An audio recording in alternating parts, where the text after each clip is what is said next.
Bonjour, bienvenue dans cette nouvelle vidéo. Aujourd'hui, nous allons parler de mémorisation. On en a déjà parlé, mais là sur un autre registre. Notamment, on va parler du VAK, quelque chose qui est assez connu. Il y a aussi beaucoup de polémiques sur les neuromythes. Mais je pense que si vous me connaissez, vous avez un petit peu mon point de vue, mais bon quand même. Et on va parler aussi des puissances de métaphore. Donc on va parler de tout ça un petit peu. Vous verrez que tout est lié, notamment quand vous pratiquez, quand vous voulez convaincre, toutes ces notions-là sont importantes à connaître. Voilà. Donc, avant d'aborder notre sujet, comme vous le savez, vous avez ma formation gratuite, la formation gratuite sur comment développer votre activité de coaching scolaire et créer un changement chez les jeunes, même si vous avez peu ou pas d'expérience. Comme je le rappelle, quand vous sortez d'une école de coaching scolaire, vous n'avez pas d'expérience, bien entendu. Voilà, j'en dis pas plus et on va directement sur notre sujet, sur la mémorisation. C'est parti. Donc on parle de mémoire visuelle, auditive et kinesthésique et ça n'existe pas en effet. Les neurosciences, mais pas que, on sait depuis un certain temps que la mémoire visuelle, auditive ou kinesthésique, encore moins, n'existe pas. Alors, par exemple, la mémoire visuelle, on sait que elle est très, ça dure qu'un quart de seconde, donc elle est quasiment inexistante, bien entendu. Alors, pourquoi? Tout simplement, c'est que c'est le cerveau qui voit, c'est pas l'œil. Donc ici, ça sous-entend que ce soit l'œil, mais en fait non, c'est le cerveau qui fait son interprétation. Et donc, la mémoire visuelle auditive n'existe pas, et notamment en France, c'est le grand spécialiste de la mémoire décédé en 2015, donc ça fait 10 ans maintenant, qui en a beaucoup parlé sur ce sujet. Donc voilà. Alors vous me direz que, pour résumer, c'est le cerveau qui crée l'image. Donc en fait, si vous faites un petit peu de PNL, de programmation neurolinguistique, on dit que c'est du visuel construit, tout simplement. Donc c'est le cerveau qui crée toujours l'image. Donc, il y a une confusion, évidemment. Il y a des confusions où neuromythe et scientisme. Scientisme, ça veut dire que c'est de la pseudo-science, ce n'est pas de la science. Parce que, évidemment, au vu de ce constat, qui est vrai, certains pseudo-neuroscientifiques, je dis ça, vous comprendrez pourquoi, se sont dit ah mais les profils d'apprentissage c'est un neuromythe parce que les profils d'apprentissage s'appuient sur du visuel, auditif et kinesthésique. Alors il faut savoir que j'avais déjà consacré une vidéo là-dessus, je vous la remettrai le lien, je détaille tout ce point-là, mais il y a 70 modèles différents de profils d'apprentissage dans le monde. Donc, quand on dit que visuel, auditif, kinesthésique, les profils d'apprentissage ne peut être que de neuromythes, oui, il s'agit du modèle assez connu, même peut-être le plus connu, parce que c'est l'un des premiers modèles de profil d'apprentissage, c'est le modèle de Fleming et Mills, qui utilise le visuel, auditif, kinesthésique, et aussi le R, ça veut dire reading, donc la lecture dans la mémorisation. Donc eux partent du principe qu'il y a une mémoire visuelle, auditive, kinesthésique à leur époque, en 1992. Voilà. Et bon, on s'est aperçu que non, ça c'est un mythe, bien entendu, ça n'existe pas. Mais ils ont créé leur modèle sur cette hypothèse-là. Donc, évidemment, quid des autres 69 autres modèles? Donc on ne peut pas dire englober les 70 modèles sur des neuromythes alors qu'on critique un seul, vous voyez. Donc ça n'a pas de sens. Donc les gens qui disent ça, ce ne sont pas des scientifiques. S'ils avaient une pensée vraiment scientifique, ils se rendraient compte qu'ils diraient oui, le modèle de Fleming et de Mills, de profil d'apprentissage, a des hypothèses fausses. C'est tout. Voilà.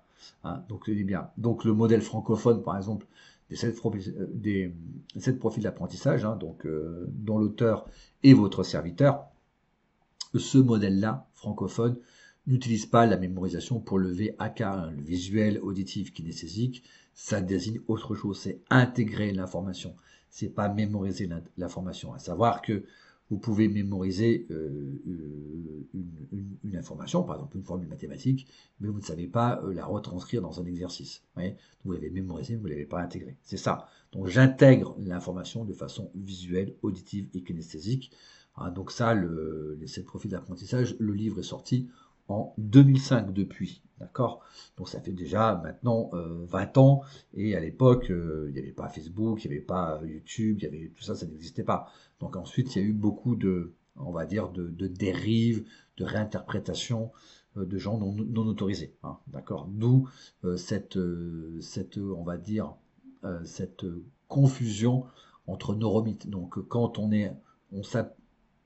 on se dit tant soit peu scientifique, on vérifie les choses. On fait pas, on va dire, on fait pas de la, on gobe pas les premiers concepts sans vérifier, sans creuser derrière. Voilà, tout simplement. Et donc, les profils d'apprentissage aussi, c'est un outil. Donc, on ne vérifie pas la preuve scientifique d'un outil. Ça n'a aucun sens. Comme je le rappelle souvent, on vous demande pas... vous ne demandez pas la preuve scientifique qu'une voiture roule avant même de prendre le volant. Ça n'a pas de sens. C'est est-ce que la voiture roule vraiment, auquel cas vous l'achetez, vous la conduisez, si elle ne roule pas, vous en prenez une autre. De même qu'on ne demande pas la preuve scientifique qu'une pelle creuse. Voyez. Et chaque outil est aussi dans son contexte. Donc, est-ce qu'un outil est efficace ou pas? Est-ce qu'il est bien utilisé ou pas? Si vous utilisez une pelle pour planter des clous, c'est un outil, mais qui ne fonctionnera pas dans ce contexte-là. Voilà. Donc, je tenais à faire ce passage-là. Alors, j'en viens toujours à cette visualisation. Le cerveau apprend en se référant à ce qu'il connaît. C'est-à-dire que ici, vous voyez, cette tasse, ce mug vert, je peux le mémoriser parce que mon cerveau a déjà vu du vert, il a déjà vu cette chose-là. Donc, mon cerveau peut se refaire la représentation et donc mémoriser un mug vert. Mais si je n'avais jamais vu du vert, la couleur verte, ça me paraîtrait bizarre. J'aurais du mal à mémoriser et à construire dans ma mémoire ce vert-là. Un exemple qui a été fait, enfin une expérience qui a été faite chez les pygmées. Dans les pygmées dans la jungle, ils ont fait sauter des pétards dans les pygmées pour voir comment ils réagissaient, parce qu'ils n'ont jamais entendu de pétards ou d'explosions. Mais il se trouve que les pygmées ne réagissaient pas. Pourquoi? Parce qu'en fait, leur cerveau ne connaissait pas ce son. Donc nous ne connaissons pas ce son, donc le boom des pétards, il n'y avait pas de lien, donc ne faisait pas réagir. Alors que nous, ce boom, on le connaît, on a déjà entendu des pétards, il y a la télé avec on va dire, tous les films de guerre ou d'aventure, et donc, évidemment, quand il y a un pétard, ça fait peur. Donc le cerveau ne peut pas apprendre à partir de rien, il doit avoir des bases. Et donc, comme je vous le disais, le cerveau a besoin de s'appuyer sur ce qu'il connaît pour apprendre de nouveaux concepts. Alors, là, j'ai pris l'exemple de ma tasse, de mon mug, mais je vais vous l'illustrer ici. Donc, le cerveau a besoin de se faire une représentation, et donc d'où la puissance de la visualisation et de la difficulté de l'abstraction, notamment quand vous travaillez, je dis ça, quand vous travaillez, ça on le voit beaucoup dans le collectif, il y a une nette différence quand vous travaillez avec les primaires, les petits, qu'avec des lycéens. Vous voyez, les lycéens, c'est, on va dire, plus facile parce que la représentation mentale est beaucoup plus riche. La bibliothèque mentale est beaucoup plus riche.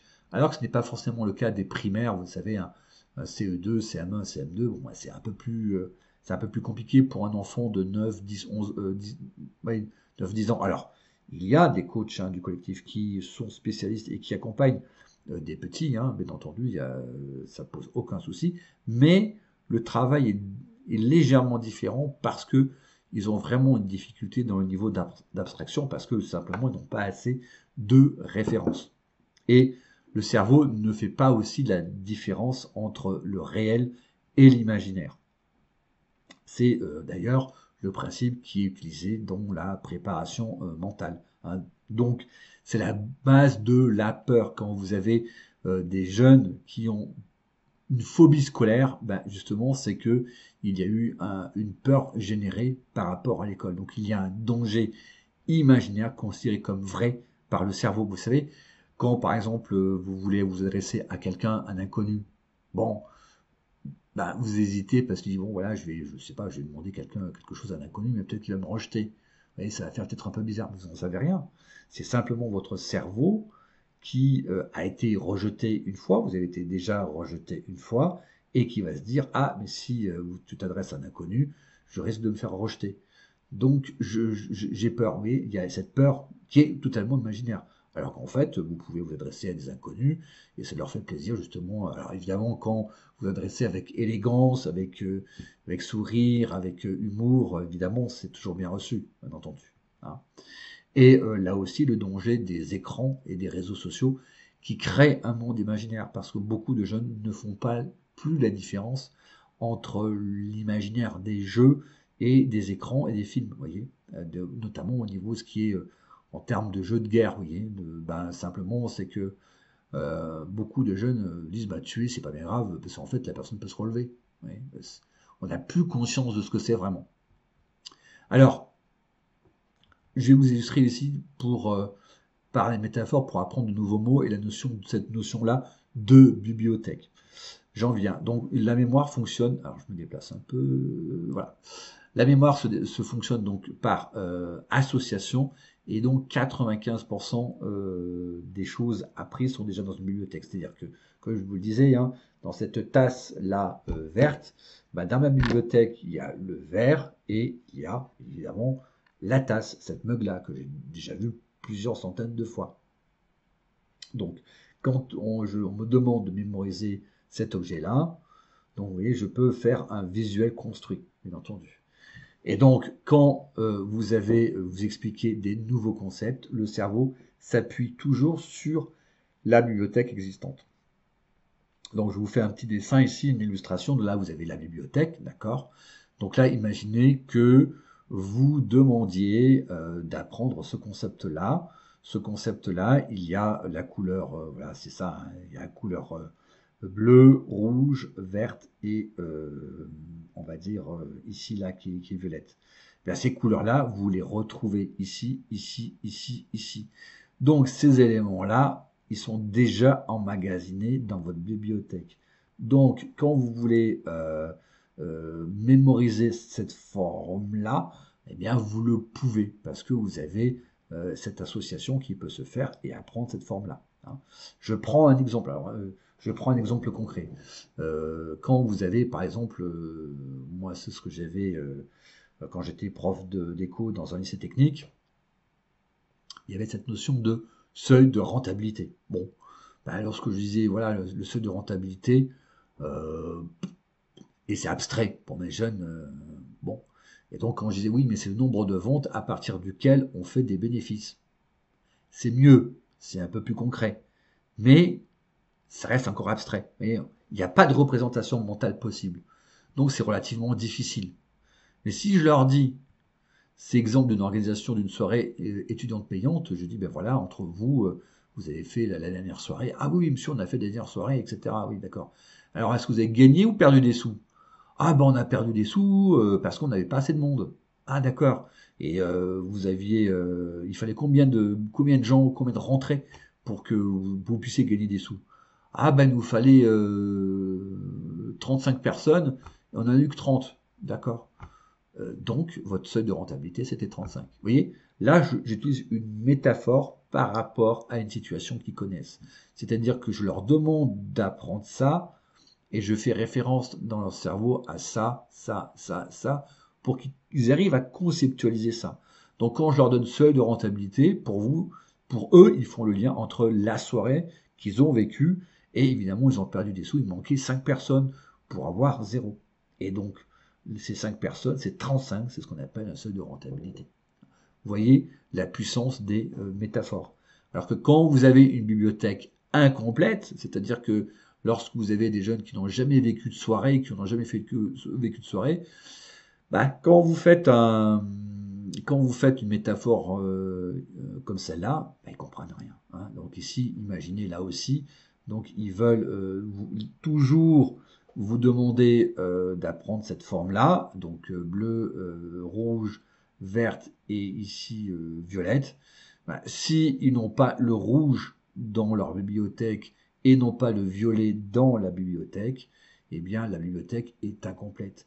C'est pour ça que certains jeunes, lorsqu'ils n'ont pas trop de culture générale, ont du mal à apprendre. Pourquoi? Parce que leur bibliothèque est incomplète. Et comme leur bibliothèque est incomplète, vous ne pouvez pas faire d'analogie ou de métaphore. Mais des jeunes, par exemple, qui sont constamment, dans toute leur vie, ont été devant les jeux vidéo ou des séries Netflix, quand vous leur parlez de comparaison, on va dire, de fait, pour expliquer le seuil de rentabilité, vous reprenez l'exemple de la soirée organisée, comme j'aime organiser de soirée, la bibliothèque est incomplète, ils n'ont pas de vécu, donc ils sont incapables de comprendre, de serait-ce de conceptualiser ce que vous expliquez et donc de la mémoriser. Alors l'enseignement de tout ça, c'est qu'il est important quand vous avez des jeunes, vous voulez faire passer des concepts, faire passer des messages, d'utiliser toujours des métaphores, c'est ce qu'il y a de plus puissant, notamment quand vous avez des jeunes enfants, comme en primaire par exemple, ça c'est un peu plus, c'est quand même assez difficile, et donc vous pouvez utiliser des métaphores. Je reprends un exemple, alors qui n'est pas dans le cadre des jeunes, mais je me souviens, une fois j'avais donc un journaliste, j'étais avec un inspecteur d'académie, et on était à la radio, et donc le journaliste nous explique, oui, mais quand même, les enseignants, les nouveaux enseignants il y a un problème. Et donc l'inspecteur d'académie expliquait, oui, il y a des problèmes de formation, il y a et donc c'est la raison pour laquelle nous avons beaucoup de jeunes enseignants qui quittent le métier au bout d'un an, parce qu'ils ne sont pas assez formés, etc. Donc, mais je sentais quand même que le journaliste avait du mal à comprendre ce que ça signifiait. Donc évidemment, l'inspecteur expliquait avec les mots les plus simples possibles pour amener à ce que le journaliste comprenne. Mais bien entendu, c'était un peu compliqué. Et moi, j'ai dit, pour que le journaliste comprenne le problème, c'est, voilà, imaginez que pour passer le permis de conduire, on vous demande un BTS, voire même vous devez faire une école d'ingénieur, et quand vous avez votre diplôme d'ingénieur sur la mécanique, vous n'avez jamais touché de voiture, d'accord? Et quand vous avez votre bac plus 5 d'école d'ingénieur, vous n'avez jamais conduit une voiture, là on vous donne les clés pour conduire, voyez? Donc il y a un décalage entre la formation et ce qu'on vous demande de faire. Et là, évidemment, je me suis fait, ah bon, mais c'est autant que ça. Et oui, alors je ne sais pas le cas où c'est le cas aujourd'hui, mais à l'époque, les jeunes enseignants n'allaient pas on leur apprenait pas à faire cours dans une classe. Donc ils avaient plein de théories, d'accord, ils avaient leur diplôme, ils avaient leur certification d'enseignants certifiés, mais ils n'avaient jamais même tenu une classe de leur vie. Donc c'est comme on leur tenait ensuite la clé de voiture, ils n'avaient jamais touché une voiture, ils n'étaient jamais montés dans une voiture et ils devaient conduire. Alors certains, il y arrive quand même cara, ça prend un peu de temps, ça égratigne la voiture, il y a des bosses, il y a des accidents, mais ils y arrivent, et puis d'autres, malheureusement, se tuent en voiture. Voilà. Je reprends une autre métaphore, je me souviens, lorsque j'avais donc des jeunes, et j'avais des jeunes qui, on va dire, étaient plutôt dans le milieu du deal, voilà, des stupéfiants, et donc ils se posait pas trop la question, et je me souviens d'un jeune qui dit oui, mais quand même, faire du deal, on nous aide. Voilà, il dit oui, on nous aide, on n'a pas beaucoup de moyens, mais en faisant du deal, etc., on fait des petites choses, mais on est bien payé et ça nous aide.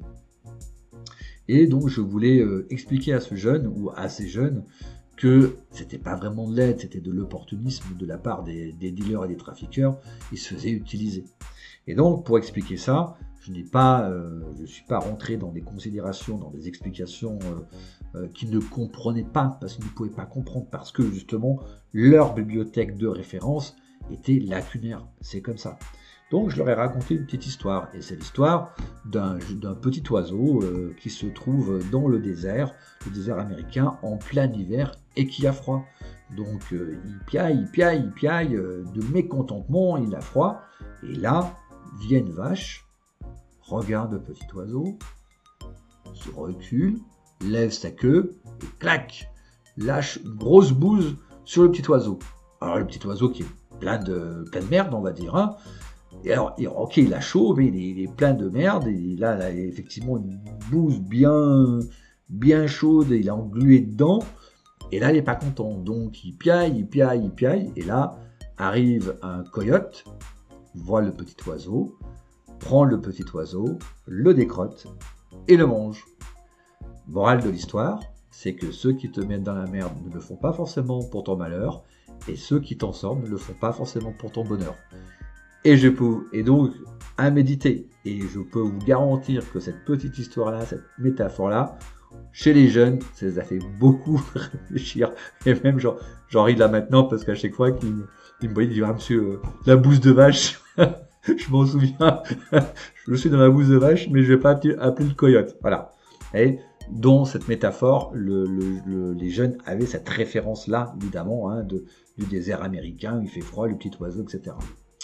Voilà, donc c'est tout pour cette vidéo. Merci de l'avoir écouté jusqu'au bout. Donc, utilisez au maximum les métaphores. Il y en a plein sur Internet, hein, mais métaphores qui vont évidemment dans votre dans le contexte approprié. Je vous dis, pensez à, vous avez la formation gratuite, hein, en dessous le lien en vidéo, et je vous dis à très bientôt. Ciao!